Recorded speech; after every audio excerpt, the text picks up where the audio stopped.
চলো আজ বানাই চিকেন কষা। কড়াই গরম হয়ে গিয়েছে, এবার তেলটা দিয়ে দিলাম। এবার চিকেনের ভিতরে আমার আবার আলু না হলে পোষায় না, তাই আমি আলুটাকে ডুমো ডুমো করে কেটে তেলে ভেজে নেব। অবশ্যই আলুর ভিতরে নুন এবং হলুদ দেব পরিমাণ মতো। চলো চলো আলুটা ভাজতে ভাজতে তোমাদের সাথে পরিচয় করিয়ে দিই।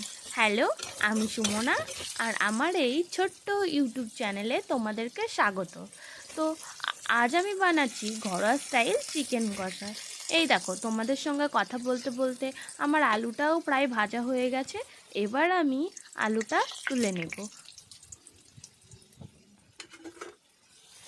আলুটা তোলার পর আমি চিকেনে নুন এবং হলুদ দিয়ে ম্যারিনেট করে চিকেনটা আমি তেলে ভেজে নেব। হালকা করে ভাজবো, একদম হালকা করে ভাজবো। চিকেনটা ভাজা হতে থাক। আমি কিন্তু খুব একটা বেশি ফ্রাই করব না, কারণ খুব একটা বেশি ফ্রাই করলে চিকেনটা অতিরিক্ত শক্ত হয়ে যায়, তখন কিন্তু আর ভালো লাগে না। এই দেখো, কথা বলতে বলতে চিকেনটাও ভাজা হয়ে গেছে। এবার আমি চিকেনটাকে তুলে রাখবো। ওই একই পাত্রে আলুর সাইডে আমি চিকেনটাকে তুলে রেখে দেবো। এরপর কড়াইতে আরেকটু তেল দিয়ে তাতে গোটা গরম মশলা এবং তেজপাতা ফোড়ন দিয়ে আমি পেঁয়াজ বাটা, আদা বাটা, রসুন বাটা এগুলো দিয়ে দেব এবং কাঁচা লঙ্কা। এটা তোমাদের দেখাতে একটু মিস হয়ে গেছে। এরপর আমি দিয়েছি জিরে গুঁড়ো।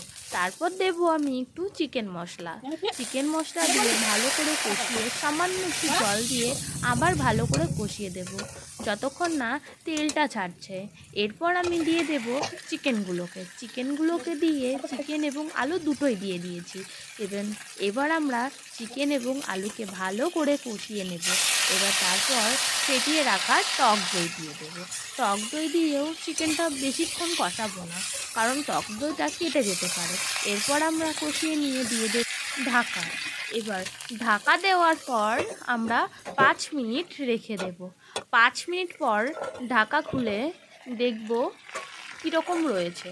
এবার ভালো করে আর একটু জলটাকে মেরে নিয়ে আমি এতে দিয়ে দেব পরিমাণ মতো গরম জল। অবশ্যই কিন্তু গরম জল দেবে। চিকেনে সবসময় চিকেন বলো মটন বলো গরম জলটা দেওয়াই বেটার, কারণ গরম জল দিলে তাড়াতাড়ি সিদ্ধও হয় এবং জিনিসটা দেখতে এবং খেতে সুস্বাদুও লাগবে, তাই তো। এরপর আমি ফুটে উঠলে দিয়ে দেব মিট মশলা দেওয়ার পর আবার ভালো করে কষিয়ে, ভুলেই তো গেছি, এর আগে কিন্তু আমি একটু লবণ দিয়েছিলাম, সেটা তোমাদের দেখাতে ভুলে গেছি। এই দেখো আমার